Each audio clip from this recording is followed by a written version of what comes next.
बच्चों नमस्कार। ज्ञान सिंधु कोचिंग क्लासेस में आप सभी का स्वागत है।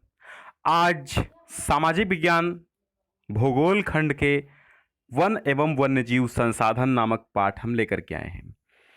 सामाजिक विज्ञान के भूगोल खंड का यह दूसरा पाठ है। इसको भी आपको कायदे से समझना है। तत्पश्चात हम आपको बहुविकल्पीय और अतिलघु उत्तरीय अगले दिन करवाएंगे। बहुत ही बारीकी के साथ समझना है।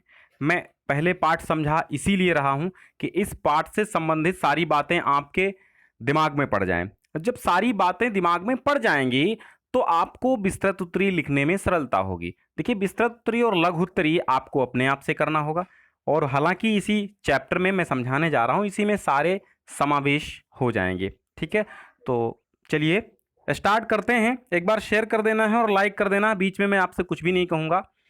और अगर नए हैं चैनल पे सब्सक्राइब कर लीजिए, क्योंकि यहाँ पर लाइव क्लासेस का सिलसिला बिल्कुल नहीं थमता। और प्लेलिस्ट में जाकर के सामाजिक विज्ञान की आप देख लीजिए, और धीरे धीरे मैं चित्रकला भी शुरू करूँगा। ठीक है, तो वन एवं वन्यजीव संसाधन। आप जानते हैं वन क्या है? जानते हो, वन जंगल है। वन्यजीव अर्थात वाइल्ड लाइफ, जो जंगल में जीव रहते हैं उनको वन्यजीव कहते हैं। और संसाधन तो जानते हो, रिसोर्स होता है।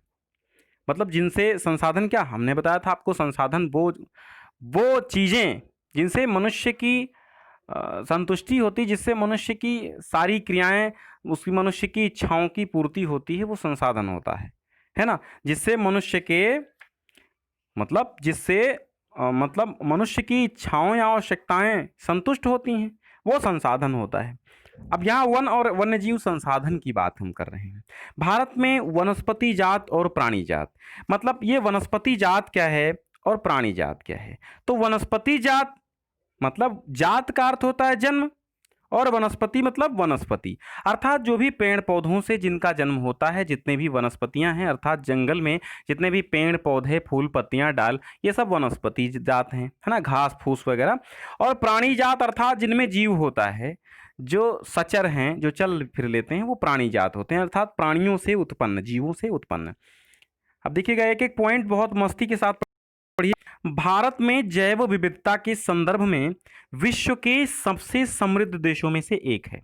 भारत जैव विविधता के संदर्भ में विश्व के सबसे समृद्ध देशों में से एक है। यानी जितने भी जैव विविधता के क्षेत्र में देश महत्वपूर्ण हैं, जितने भी आगे हैं, उनमें से एक है। अर्थात हमारे यहाँ जैव विविधता बहुत संख्या में पाई जाती है। विश्व की लगभग भारत में 8% जैव उपजातियां हैं। मतलब जितनी पूरे संसार में हैं, उसकी 8% अपने भारतवर्ष में जैव उपजातियां हैं। लगभग 16 लाख, 8% मतलब लगभग 16 लाख, 16 लाख के करीब जैव उपजातियां हैं। अभी आपसे एक क्वेश्चन हो जाएगा कि कितनी जैव उपजातियां हैं, तो करीब 16 लाख, लगभग के आसपास होती ना, एक एक कोई गिन तो पाता नहीं है, लेकिन लगभग की संख्या जो अंदाज में कोई व्यक्ति बताता है, अंदाजा लगा करके। तो जैव उपजातियां पूरे विश्व की 8% हैं, और अपने भारत में लगभग 16 लाख जैव उपजातियां हैं, जो कि विश्व की 8% हैं। ये याद हुआ। लगभग 81,000 वन्य जीव उपजातियां हैं। कितनी? 81,000, 81,000 वन्य जीव उपजातियां हैं। लगभग 47,000 वनस्पति जातियां हैं। कितनी? 47,000 वनस्पति उपजातियां हैं, अपने यहाँ पाई जाती हैं। इनमें लगभग 15,000 उपजातियां भारतीय मूल की हैं, बाकी विदेशों से आई हैं। भारत में 10% वनस्पति जात, जहां विभिन्न वनस्पतियां हों, उस क्षेत्र को वनस्पति जात कहते हैं। तो 10% वनस्पति जात और 20% स्तनधारियों को विलुप्ति का संकट उत्पन्न हो गया है। चित्रों के माध्यम से बच्चों समझिएगा, कुछ भी आपको दिक्कत नहीं होगी, बिल्कुल आपको फिल्म में दिखा दूंगा। तो 20% स्तनधारी, स्तनधारी का मतलब ये होता है जो स्तन रखते हैं, अर्थात जो अपने बच्चों को दूध पिलाते हैं, उनको हम स्तनधारी कहते हैं। तो 20% लगभग स्तनधारियों के विलुप्ति का संकट उत्पन्न हो गया है, और 10% वनस्पति जाति का संकट उत्पन्न हो गया। मतलब कुछ ऐसी घास, कुछ ऐसे पुष्प, कुछ ऐसे पेड़ पौधे हमारे भारतवर्ष में थे जो अब विलुप्त हो रहे हैं, उन पर संकट मंडरा रहा है। 20% ऐसे जीवधारी स्तनधारी थे, स्तनधारी जीवधारी थे, तो वो भी मतलब विलुप्त हो रहे हैं धीरे धीरे, जैसे कि गिद्ध, गिद्ध बहुत ही कम संख्या में अब हमको देखने को मिलते हैं, है ना। पहले बहुत सारे गिद्ध, जैसे कोई एक जानवर मरता था, अब आकाश में बहुत सारे गिद्ध मंडराने लगते थे। तो ठीक ऐसे ही बिल्कुल कम हो रहे हैं। हम देखते थे पहले गौरैया हजारों की संख्या में, हजारों की तादाद में हमारे आंगन में आती थी और बिखरे दाने चुन चुन खाती थी, परंतु आज क्या हो रहा है, बहुत कम गौरैया हो रही हैं। तो कहीं ना कहीं ये विलुप्त हो रही हैं, उसी को कहते हैं उन पर संकट छा रहा है। अब जैसे यहाँ गौरैयों के रहने का स्थान नहीं है, बांस वांस सब समाप्त हो गए, झाड़ियाँ समाप्त हो गई, अब गौरैया कहाँ रहेंगी, पेड़ों पे तो रहती नहीं, वो झाड़ियों में रहने वाली चीजें हैं ना।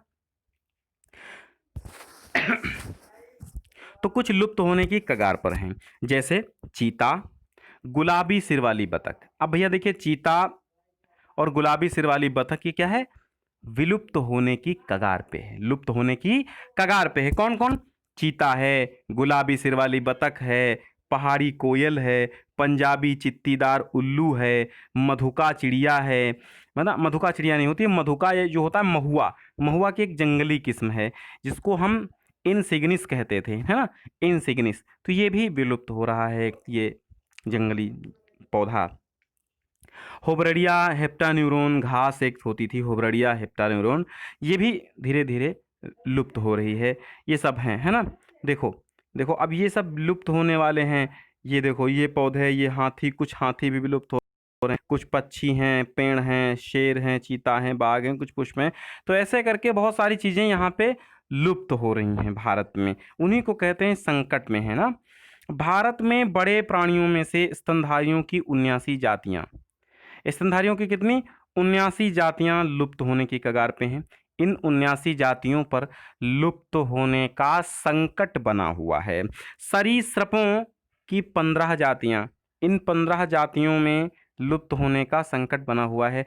जलस्थल चरों की, जलस्थल चर मतलब जो जल में भी चलते हैं और स्थल पर भी चलते हैं, मान लो जैसे मेढक जो धरती पर भी चल लेता है और जल में भी रह लेता है, तो ये जलस्थल चर होते हैं ना, जलस्थल चर।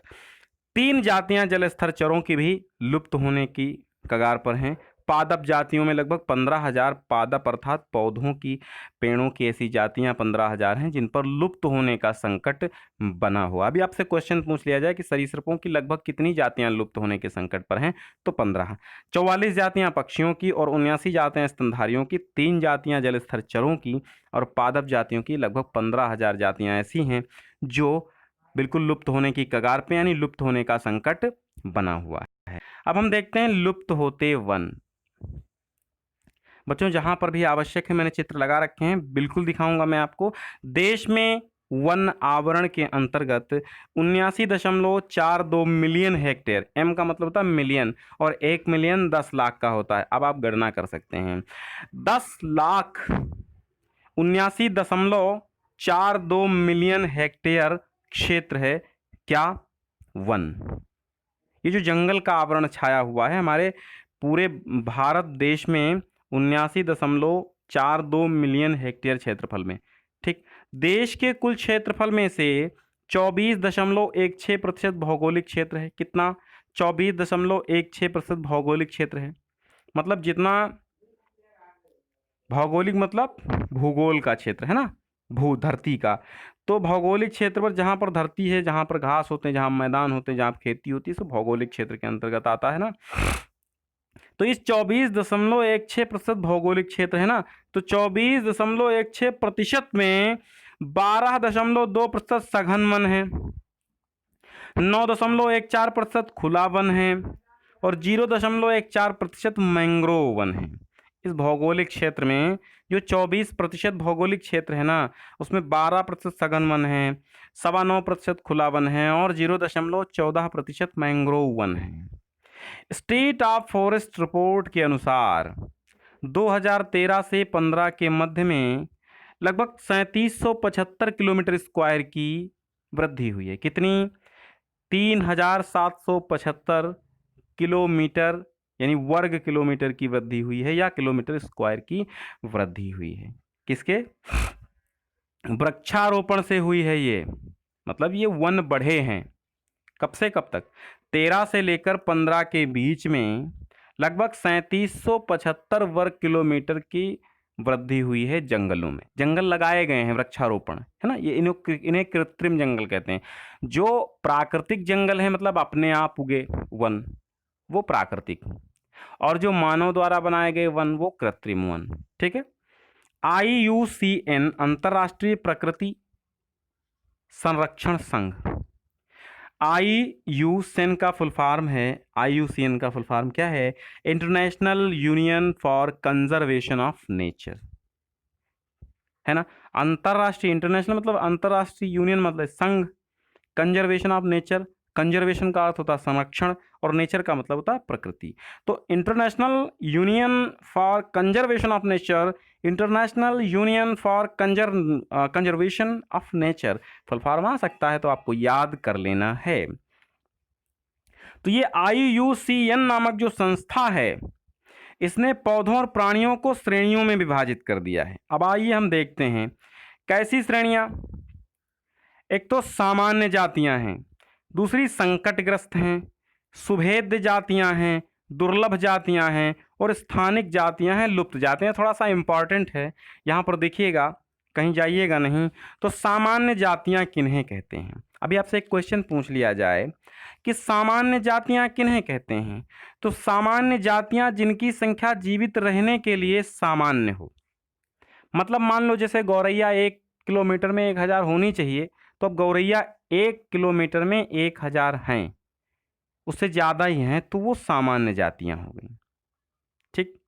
जैसे पशु हैं, साल वृक्ष हैं, चीड़ हैं, कृंतक हैं, तो इनकी जातियां जो है सामान्य जातियां। संकटग्रस्त जातियां किन्हें कहते हैं? लघुत्तरीय और अतिलघुत्तरीय दोनों में ये प्रश्न पूछा जा सकता है, तो आप ध्यान दीजिएगा। संकटग्रस्त जातियां किन्हें कहते हैं? जिनके लुप्त होने पर खतरा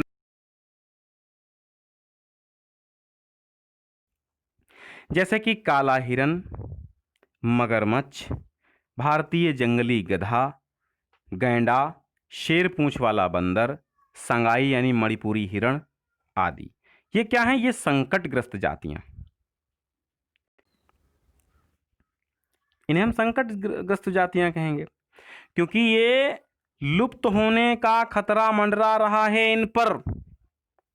सुभेद्य जातियां किन्हें कहेंगे? जिनकी संख्या निरंतर घट रही है। वे कौन सी जातियां हैं? सुभेद्य जातियां। और अगर घटने का क्रम ऐसे ही जारी रहा तो ये संकटग्रस्त में शामिल हो जाएंगी। मतलब ये इनसे थोड़ा सा नीचे का स्टेप है। ठीक है, ये थोड़ा सा नीचे का स्टेप है। संकटग्रस्त जातियां इससे थोड़ा ऊंचे होती हैं। मतलब संकटग्रस्त वो होती हैं जिन पर बिल्कुल खतरा मंडरा रहा हो, और लेकिन थोड़ा सा खतरा कम हो और घटने का क्रम जारी हो, तो ये संकटग्रस्त में शामिल हो सकती हैं। इनको हम सुभेद्य जातियां कहते हैं। जैसे कि नीली भेड़, क्या? नीली भेड़, एशियाई हाथी, गंगा नदी की डॉल्फिन, इनकी संख्या निरंतर घटती ही जा रही है। तो ये एक दिन ऐसा भी हो सकता है कि इनकी जातियां संकटग्रस्त जातियों में शामिल हो जाएं, क्योंकि इनकी जातियां दिन प्रतिदिन घटती जा रही हैं, है ना। गंगा डॉल्फिन कम हो रही, नीली भेड़, एशियाई हाथी, है ना। अब दुर्लभ जातियां, कम प्राप्त होने वाली जो जातियां हैं जानवरों की, पेड़ों की, पौधों की, उनको हम दुर्लभ जातियां कहते हैं। मतलब बहुत कठिनता से प्राप्त हों, बहुत कम प्राप्त हों। यदि परिस्थितियां कुछ विषम रहीं तो ये भी संकटग्रस्त हो जाएंगी। क्या? अगर परिस्थितियां विषम रहीं, यानी अच्छी नहीं रहीं, खराब हो गई परिस्थितियां, तो ये दुर्लभ जातियां जो थोड़ा बहुत बची हुई हैं, इन पर भी संकट मंडराएगा। स्थानिक जातियां, अभी हम बताएंगे आपको दुर्लभ जातियां क्या हैं। जैसे स्थानिक जातियां, स्थानिक जातियां प्राकृतिक और भौगोलिक सीमाओं से पृथक विशेष क्षेत्रों में पाई जाने वाली जातियां होती हैं, है ना।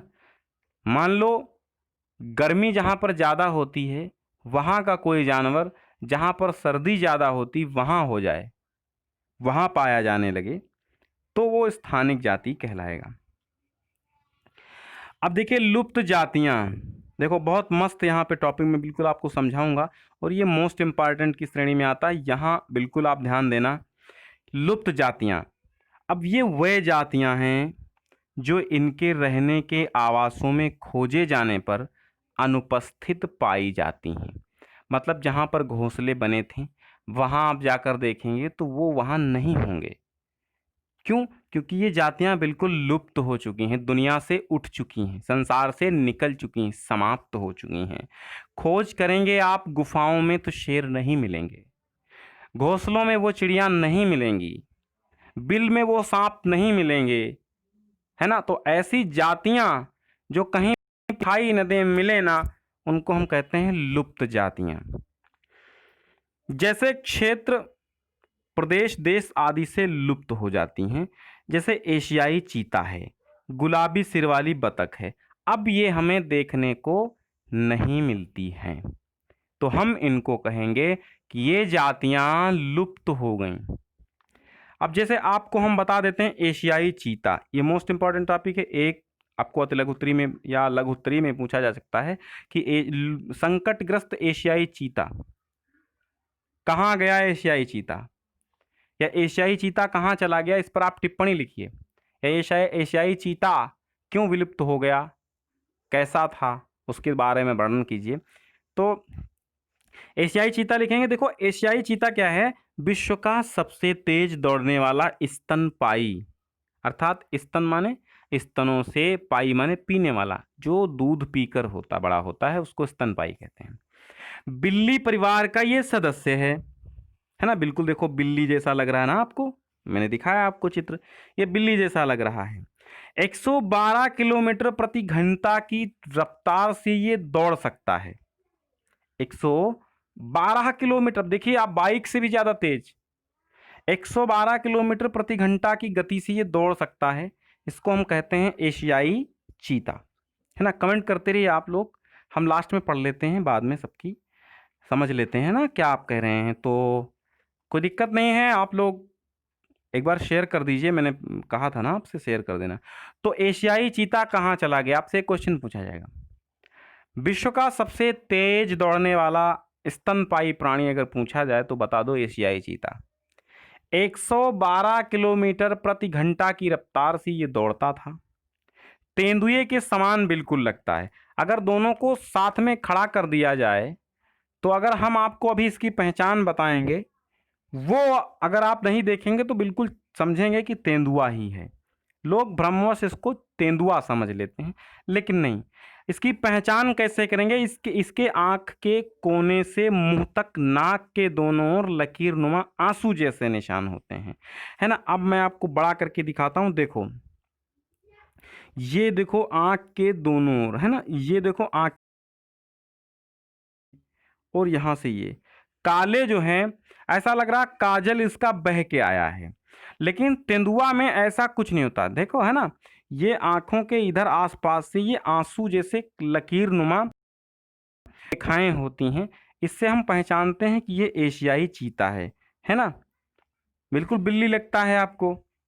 तो अब आप समझ गए होंगे कि अगर आपको कहीं दिखेगा तो फॉरेस्ट डिपार्टमेंट को फोन करेंगे ना, फॉरेस्ट जंगल वन अधिकारियों को बताएंगे तुरंत, तो वो, हालांकि अब ये विलुप्त है, दिखता ही नहीं है, लुप्त है ना, तो है कहाँ। और अगर कहीं आपको दिख जाए तुरंत आप डिपार्टमेंट को बताइए, क्योंकि ये लुप्त होने की कगार पे है। कगार नहीं, बिल्कुल लुप्त हो गया, ये दिखता नहीं है ना, ये लुप्त है।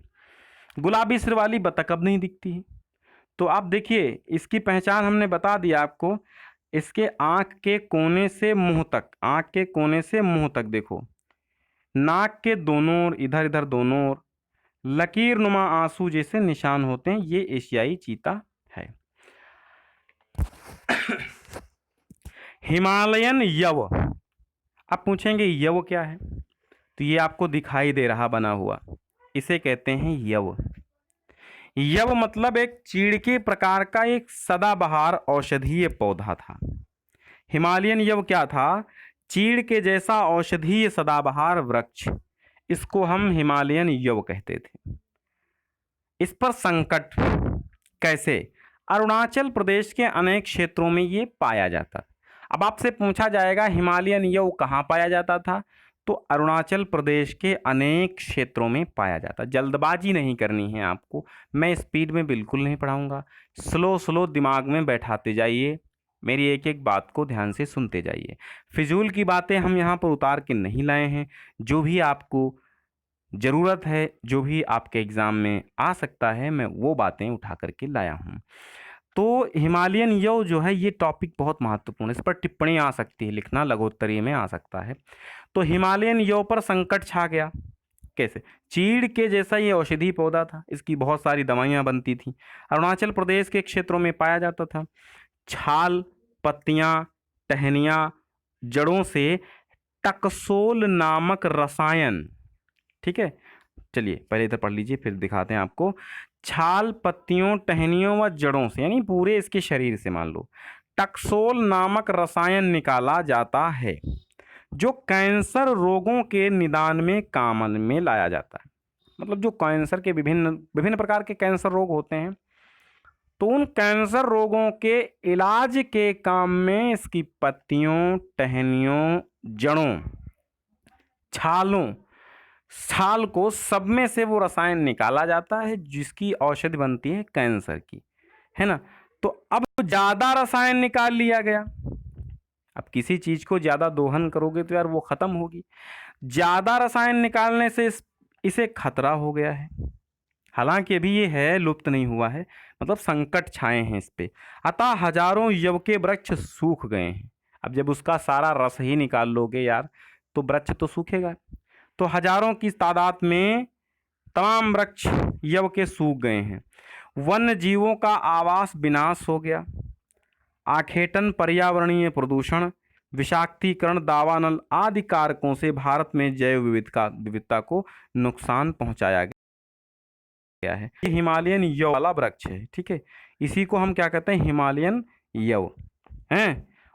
और देखिए इसको नज़दीक से देख लीजिए, हिमालयन यव है ना, इसकी कैसी वृक्ष की पत्तियां होती हैं, सुंदरता भी है इसमें यार काफ़ी। देखो ये नज़दीक से देखोगे तो ये ऐसा दिखाई देगा, ठीक है, ऐसा दिखाई देगा आपको हिमालयन यव। अब देखिए क्या हुआ कि वन्य जीवों का आवास विनाश आवास यहाँ पे लिख लीजिए। आखेटन मतलब शिकार खेलने से, पर्यावरणीय प्रदूषण से, विषाक्तीकरण से, और दावानल मतलब जंगलों में लगने वाली आग के कारण भारत में जैव विविधता को खासा नुकसान हुआ। बहुत ज़्यादा जैव विविधता प्रभावित हुई है। वर्तमान में आधे से अधिक वन समाप्त हो चुके हैं, मतलब आधे ज़्यादा वन जल गए। 70% धरातलीय जल क्षेत्र प्रदूषित है और 40% मैंग्रोव क्षेत्र विलुप्त हो चुका है। अब देखिए आप, क्या इस पहले की प्रकृति क्या थी, अब क्या हो रहा, अब सब कुछ समाप्त क्यों हो रहा है? ये हम और आप इसके जिम्मेदार हैं। बहुत सारे कारक ऐसे हैं जिम्मेदार हैं। तो हम इन सब चीज़ों का इतना दोहन करेंगे अगर हद से ज़्यादा ना, तो यही होना है। वनों पर आधारित कुछ समुदाय निर्धन होते जा रहे हैं। अब जब जंगल नहीं होंगे, और कुछ लोग क्या करते थे, कुछ समुदाय, कुछ जनजातियां जो वनवासी लोग थे ना, तो वो जंगल में जाते थे और विभिन्न जड़ी बूटियां निकालते थे, तमाम जड़ी बूटियां लाते थे वहां से और बाहर जा कर के बेचते थे उनको। तो उन जड़ी बूटियों से अच्छा खासा वो लाभ कमाते थे, नफ़ा उसकी कमाते थे, बहुत पैसा रखते थे उससे। लेकिन अब क्या है, जब वो पौधे पेड़ विलुप्त होते जा रहे हैं, तो अब वो कैसे लाभ उठाएंगे, अब वो क्या खाएंगे, आप ही सोचिए। तो बहुत सारे समुदाय निर्धन होते। अब बाघ परियोजना देखिए, आगे एक टॉपिक आता है आपके पाठ में, बाघ परियोजना। बाघ यानी टाइगर वन्य जीवन संरचना में एक प्रमुख वन्य जाति है। 1973 के आसपास लगभग 55,000 से घटकर मात्र 1827 रह गए। मतलब ये हमारे जो बाघ थे, ये बाघ पहले कितने थे, 1973 के आसपास 55,000 के संख्या में बाघ उपलब्ध थे हमारे भारतवर्ष के वनों में। लेकिन ये धीरे धीरे घट कर के 1827 ही बाघ रह गए अपने भारत में। कारण क्या था? कारण लोग शिकार करते थे, और शिकार क्यों करते थे? बाघ की खाल बेचते थे, हड्डियां, तस्करी मतलब बेचने के लिए। बाल, खाल खाल हड्डियाँ, इन सब चीज़ों की तस्करी करते थे। मतलब इनको बेचते थे, बेचकर पैसा कमाते थे कि मतलब एक जीव मर जाए, हमें तो पैसे से मतलब है। और एक एक करते करते करते करते 55,000 से मात्र 1827 संख्या रह गई। अब आप सोचिए, अब वो भी घट रही है। कारण क्या था कि लोग इसके शिकार कर लेते थे। और एक कारण ये भी था कि आवासीय स्थलों का सिकुड़ना, क्योंकि जहाँ पर 100 किलोमीटर में वन हुआ करते थे, वहाँ 20 ही किलोमीटर क्षेत्र में वन रह गए। तो अब जब ये थोड़े छोटे क्षेत्र में रहेंगे तो ऐसे जंगल में भाग भाग चले जाते थे, भागते चले जाते थे, शिकारी लोग नहीं पकड़ पाते थे। अब जब 10 ही 20 किलोमीटर का क्षेत्र है, शिकारी कहाँ जाओगे भाई, जंगल के बाहर जाओगे नहीं। जंगल के बाहर जाओगे तो भी आदमी का डर, और जंगल के अंदर रहोगे तो शिकारियों का डर। इसी में इनकी संख्या कम होती जा रही है। तो आवासीय स्थल मतलब निवास स्थल भी सिकुड़ गए। भोजन के लिए उपजातियां भी समाप्त हो गई। जैसे ये जो बाघ है ना, बकरियां खाता है, हिरण खाता है, तो हिरणों की संख्या कम हो गई। तो अब ऐसे में इनको भोजन नहीं मिल रहा। भोजन नहीं मिलेगा तो ऐसे में क्या होगा, जिसको भोजन नहीं मिलेगा वो मर जाएगा। तो अपने बाघ भी समाप्त हो रहे हैं, अपने बाघ भी इस कारण समाप्त हो रहे हैं। 3 कारण हमने आपको बताया, शिकार है, और एक तो निवास स्थान कम हो गए, और भोजन के लिए इनके अन्य छोटे छोटे जो जानवर होते थे, शेर, खरगोश खरगोश थे, है ना, ये जंगली छोटे छोटे हिरण थे, बहुत सारे पेड़ होते थे, अब वो है नहीं। प्रोजेक्ट टाइगर विश्व की बेहतरीन वन्य परियोजनाओं में से एक। प्रोजेक्ट टाइगर, इसको हम कहते हैं बाघ परियोजना। प्रोजेक्ट टाइगर विश्व की बेहतरीन वन्य परियोजनाओं में से एक है। इसकी शुरुआत 1973 ईस्वी में हुई। इससे प्रारंभ में सफलता मिली। बाघों की संख्या 1985 में, जैसे 73 में ये बाघ परियोजना तैयार की गई, तो 85 में देखा गया 4,002 बाघ थे। वो संख्या 1989 में थोड़ा बढ़ी और 4334 हो गई। थोड़ा संख्या 200-300 बढ़े, है ना, 300 के 332 के आसपास संख्या बढ़ी। तो 4334 बढ़ करके ये बाघ हो गए। 1993 में फिर घट गई ये संख्या, मात्र 3600 ही रह गई। इस प्रकार बाघ घटते बढ़ते रहे। 97 वर्ग किलोमीटर पर फैले हुए 50 बाघ रिजर्व्स हैं। 50 बाघ रिजर्व हैं। मतलब बाघ रिजर्व का मतलब ये होता है कि जहां ऐसे जंगल रिजर्व हो गए, वहां जंगल काटे नहीं जा सकते, ठीक है, वो बाघों के लिए बिल्कुल रिजर्व किए गए हैं। बाघ संरक्षण परियोजनाओं के मुख्य उदाहरण हैं। देखिए, कॉर्बेट राष्ट्रीय उद्यान, ये कॉर्बेट राष्ट्रीय उद्यान, जिसको हम कॉर्बेट नेशनल पार्क भी कह सकते हैं, ये असम में है। इसमें भी बाघ को संरक्षण दिया जाता है। सुंदरवन राष्ट्रीय उद्यान पश्चिम बंगाल में है, यहाँ पर भी हम बाघों को संरक्षण देते हैं। बांधवगढ़ राष्ट्रीय उद्यान मध्य प्रदेश में है। सरिस्का वन्य विहार, सरिस्का वन्य जीव पशु विहार राजस्थान में, ये 1 नंबर में पूछा जा सकता है, ध्यान देना। कॉर्बेट नेशनल पार्क कहाँ है, असम में है। सुंदरवन राष्ट्रीय उद्यान कहाँ है, पश्चिम बंगाल में है। बांधवगढ़ राष्ट्रीय उद्यान कहाँ है, मध्य प्रदेश में है। सरिस्का वन्य जीव पशु विहार कहाँ है, राजस्थान में है। मानस बाघ रिजर्व या अभ्यारण्य कहाँ है, असम में है। मानस कहाँ है, असम में है। मानस के साथ से असम बना लीजिए। पेरियार बाघ रिजर्व कहाँ है, केरल। कहाँ है, केरल में है। देश में 2014 से 1400 से बढ़कर के 2019 में 2977 हो गई है क्या संख्या, है ना। मतलब 2014 में जिन बाघों की संख्या 1400 थी और 2019 में 2977 हो गई। क्यों? क्योंकि बाघों का संरक्षण किया गया, और जब संरक्षण किया गया, उनको भोजन दिया गया, उनके लिए वो वन बचाए रखे गए, तो अब थोड़ा संख्या बढ़ी, है ना। अब देखिए, वन एवं वन्य जीव संसाधनों के प्रकार और वितरण। वितरण जानते हो, डिवाइडेशन, बांटा जाए। तो अब देखिए, बात करते हैं वन एवं वन्यजीव सरकार के प्रबंधन क्षेत्र में है। वन एवं वन्यजीव सरकार के प्रबंधन क्षेत्र में है। इन्हें निम्नलिखित वर्गों में बांटा गया है। कौन कौन से वर्ग हैं? आरक्षित वन, 3 प्रकार के वन हैं सरकार के दृष्टि से। आरक्षित वन, आरक्षित वन वे वन हैं आधे से अधिक वन इस क्षेत्र के अंतर्गत आते हैं जो आरक्षित हैं।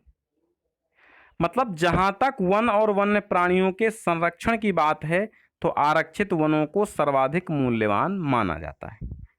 तो आरक्षित वन यानी सरकार ने उनको आरक्षण दे रखा है, उन वनों को कोई भी व्यक्ति नुकसान नहीं पहुंचा सकता।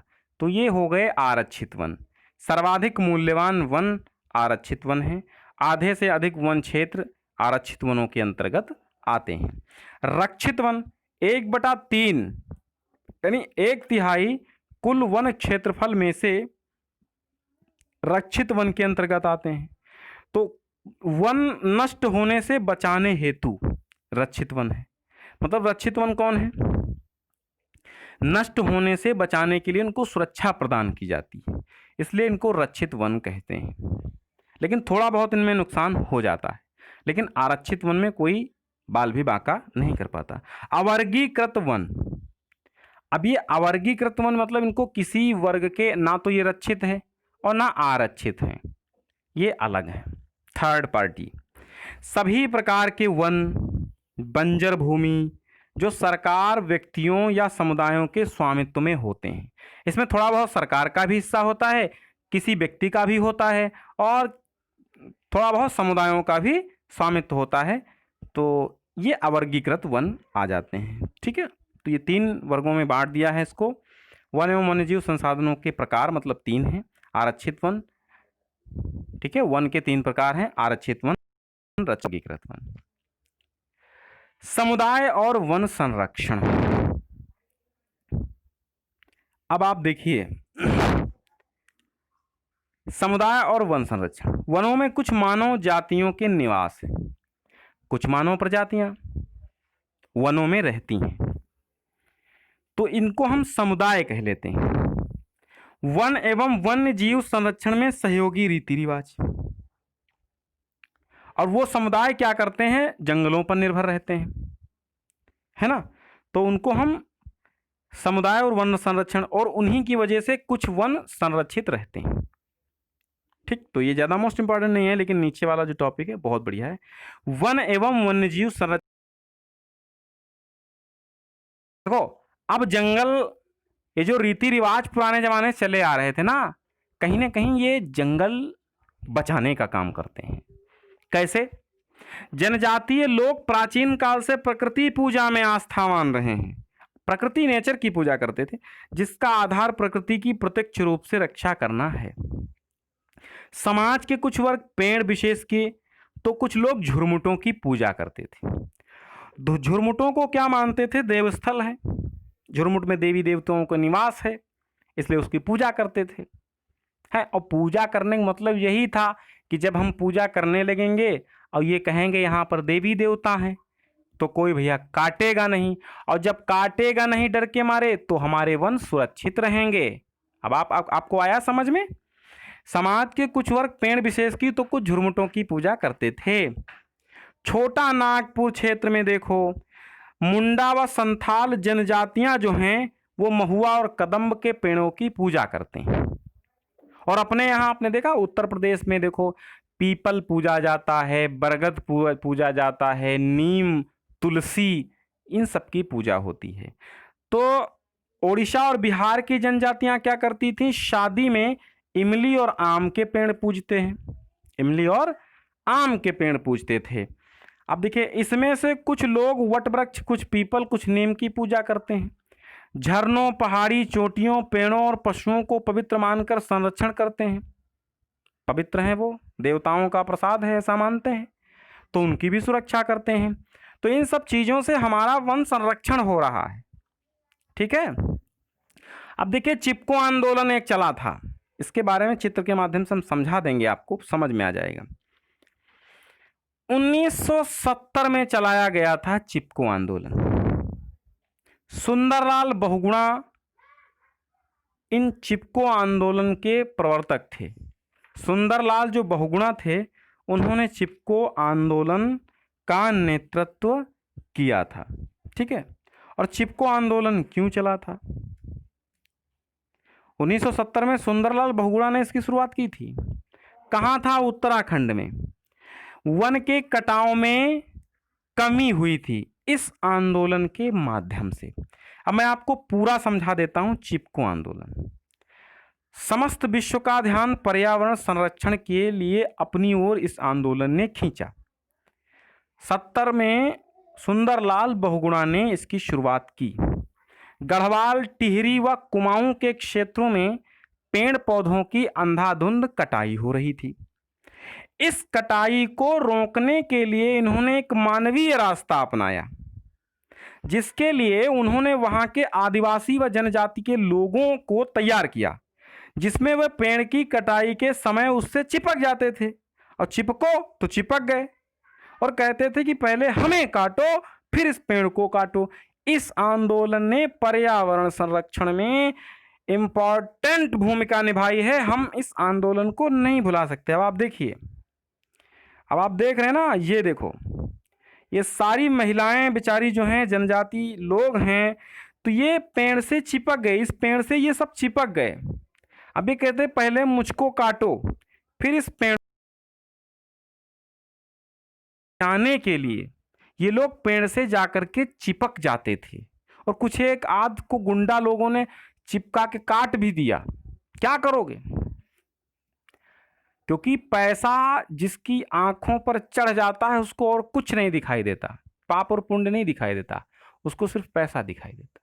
तो वो किसी भी हद तक जाने के लिए तैयार थे, तो कुछ लोगों को काट भी डाले थे, है ना। अब वो बात अलग है कि वो लिखा पढ़ी में नहीं है, लेकिन गुंडे लोग होंगे, और जब गुंडे होंगे तो जो चिपकते होंगे उनको काटते होंगे या मारते पीटते होंगे।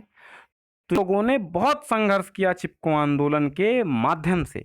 सुंदरलाल बहुगुणा जी ने ये एक अमूल्य योगदान दिया है, इसको हमारा इतिहास कभी नहीं भूल सकता। क्योंकि चिपको आंदोलन मतलब चिपक जाओ और पेड़ न काटने दो। क्योंकि भैया बिल्कुल अंधाधुंध पेड़ कट रहे थे, ये किसी को दिखाई नहीं दे रहा था कि आगे वन हमारे रहेंगे नहीं रहेंगे, अगली पीढ़ियां कुछ जिएंगी नहीं जिएंगी, हम जीवित हैं, हम सुखी हैं, बस इतने बहुत है। तो सुंदरलाल बहुगुणा ने ये नेतृत्व किया और चिपको आंदोलन में सब जनजातियों को जगाया और कहा जाओ वनों में। आप जब वन ही कट जाएंगे तो कहाँ से जड़ी बूटियां, कहाँ से फल फ्रूट, कहाँ से फूल पौधे पाओगे? हैं, क्या खाओगे, क्या कमाओगे? तो ये लोग जाकर के पेड़ से चिपकते थे, और जो वन के कटाई करने वाले होते थे फिर उनको काटने नहीं देते थे। अब एक आंदोलन चला था बीज बचाओ आंदोलन, इसने भी पर्यावरण संरक्षण में, वन के संरक्षण में बहुत बड़ी भूमिका निभाई।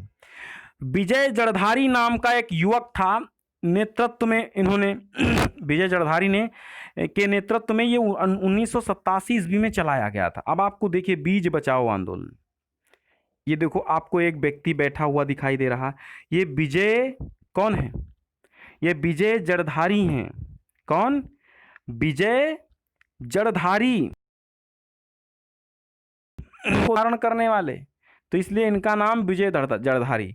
1970 में 87 में चलाया था ये, 1970 में चिपको आंदोलन, 87 में। अब इनको देख रहे हो, ये विजय जड़धारी जी बैठे हैं, पूज्य विजय जड़धारी जी हम इनको कह सकते हैं। बहुत सारे बीज इनके आगे, विभिन्न प्रकार के जातियों प्रजातियों के बीज इनके फाल के रखे हुए हैं।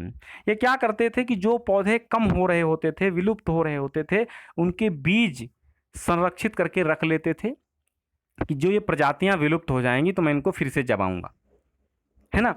तो इनको बीज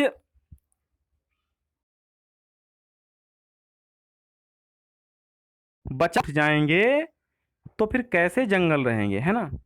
आप देख सकते हैं ना, इनका चित्र दिमाग में लगा लीजिए। विजय जड़धारी नाम है इनका, और ये पीडीएफ भी हम टेलीग्राम पे भेज देंगे। टेलीग्राम चैनल को ज्वाइन करने के लिए डिस्क्रिप्शन में लिंक मिलेगा, आप वहां से ज्वाइन कर लीजिए। भारतीय वनों का असमान वितरण। सन 1901 ईस्वी के आंकड़ों के अनुसार भारत के 2,40,000 वर्ग किलोमीटर पर वन क्षेत्र पाए जाते थे। यानी 1901 में। 1952 में जब गणना हुई तो क्या निकला, राष्ट्रीय वन नीति बनाई गई जिसके अनुसार पृथ्वी के 33% भाग पर वनों का विस्तार होना चाहिए, ऐसा उद्देश्य रखा गया। ठीक, भारतीय वनों का असमान वितरण हम आपको बता रहे हैं कि 2,40,000 वर्ग किलोमीटर पर 1920 में राष्ट्रीय वन नीति बनाई गई कि थोड़ा सा वनों का विकास हो। 33% भाग पर वनों का विस्तार होना चाहिए, ऐसा इसमें उद्देश्य रखा गया। भारत में वास्तविक वन 21.34% हैं। सघन वन क्षेत्र 12.30%, खुला वन क्षेत्र 8.75%। इसीलिए वनों का वितरण असमान है, क्योंकि बराबर सभी प्रकार के वन बराबर संख्या में नहीं है, इसीलिए हम कहते हैं वनों का वितरण असमान है। अब भारतीय वनों की विशेषताएं देखिए, भारतीय जंगल की विशेषताएं देखिए। भारत में पाए जाने वाले वनों में मुलायम लकड़ी वन कम पाए जाते हैं, मतलब मुलायम लकड़ी वाले वन कम पाए जाते हैं। ऐसे वन क्षेत्र हिमालय के ऊंचे भाग पर पाए जाते हैं। इन वनों की लकड़ियों का आर्थिक महत्व होता है। इनका उपयोग फर्नीचर बनाने और मकान बनाने के लिए किया जाता है। उपयोगी सामान बनाने के लिए भी इनका उपयोग किया जाता है। सबसे ज्यादा मानसूनी वन पाए जाते हैं जो गर्मियों की शुरुआत में अपनी पत्तियां गिरा देते हैं, जिनको हम पतझड़ी वन भी कहते हैं। कुछ कठोर और कुछ कोमल प्रजाति के वन पाए जाते हैं। भारत में अन्य देशों की तुलना में वन विस्तार कम है, ये भारतीय वनों की विशेषता है। अब देखिए, भारतीय वनों के ह्रास का कारण और प्रभाव। तो सबसे पहले कारण देख लेते हैं। अब भारतीय वन ह्रास माने माइनस। भारतीय वन माइनस में क्यों चले गए? इंडियन फॉरेस्ट माइनस में क्यों गए, कम क्यों हुए? सबसे पहला है कृषि भूमि निर्माण। हमारे पास खेती करने के लिए भूमि कम थी, तो हमने जंगलों को काटा और भूमि निर्माण किया। क्या पैदा करने के लिए? फसलें पैदा करने के लिए। तो वन कम हुए ना। पशुचारण, पशु चराने के लिए हमने इतना पशु चराए, इतना चराए कि वो पूरे के पूरे वन झाड़ियों को समाप्त कर दिया। अपने खुरों के, अपने पैरों के तले रौंद कर पशुओं ने, बड़े बड़े पशुओं ने, भैंस और गायों ने क्या किया, कहीं कहीं ऊंट भी पाले जाते, कहीं कहीं घोड़े पाले जाते, गधे पाले जाते ना, बहुत सारे पालतू पशु हैं। तो इनका इतना चराया गया कि भैया जंगल ही समाप्त हो गए बहुत सारे। लकड़ी, हमने अंधाधुंध कटाई की वनों की लकड़ी प्राप्त करने के लिए। तो एक लकड़ी भी बहुत बड़ा कारण है जंगल को कम करने का। वन आधारित विद्युत ग्रहों के कारण, वन पर आधारित जो विद्युत ग्रह थे, हमने पावर हाउस बनाए तो जंगल काटे, कम हुए। बांध निर्माण किए तो बहुत सारा जंगल उसी बांध में विलुप्त हो गया। हमने रेल मार्ग बनाए तो जंगल कटे।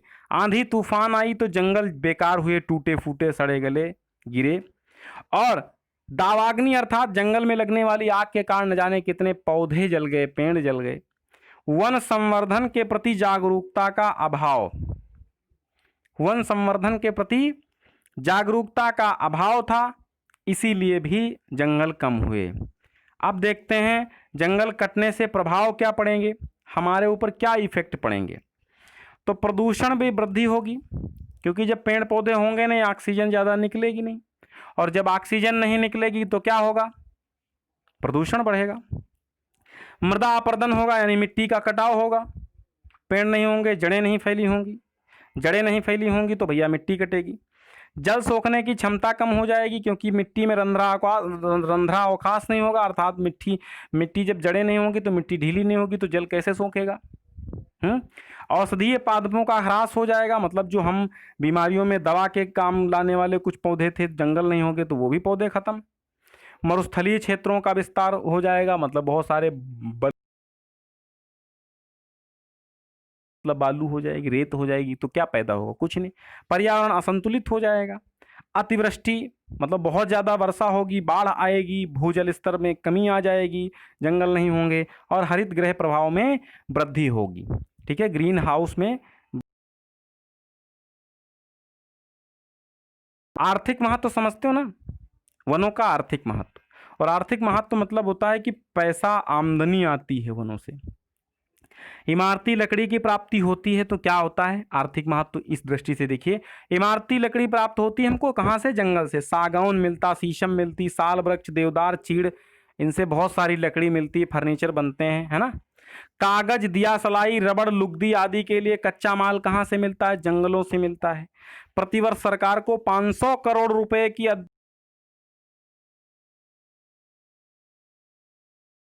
रबड़, मोम, कुनैन, जड़ी बूटी कहाँ से मिलती है, जंगलों से मिलती है।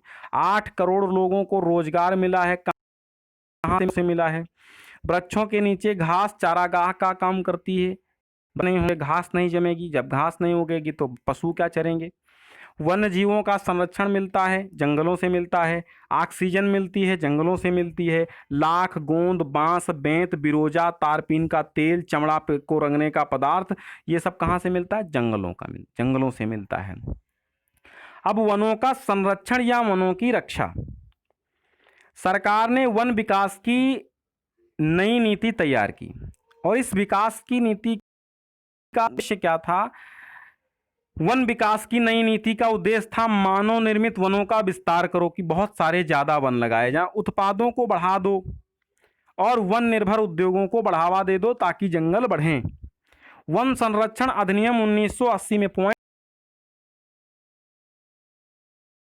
की बात करें तो 25 अक्टूबर 1980 को लागू किया गया था, और 1988 में इसको संशोधित किया गया था। क्या, वन संरक्षण अधिनियम।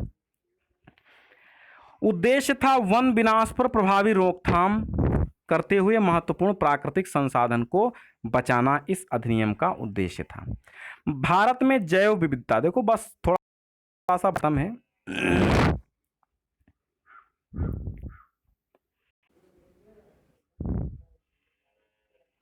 ठीक है, भारत में जैव विविधता का क्या मतलब है, मतलब भारत में जैव मतलब जीवों, विभिन्न प्रकार के जीव, वही जैव विविधता।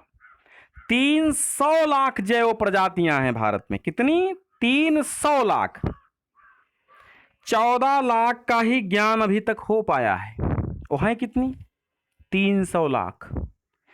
कीड़े मकोड़े 7,50,000।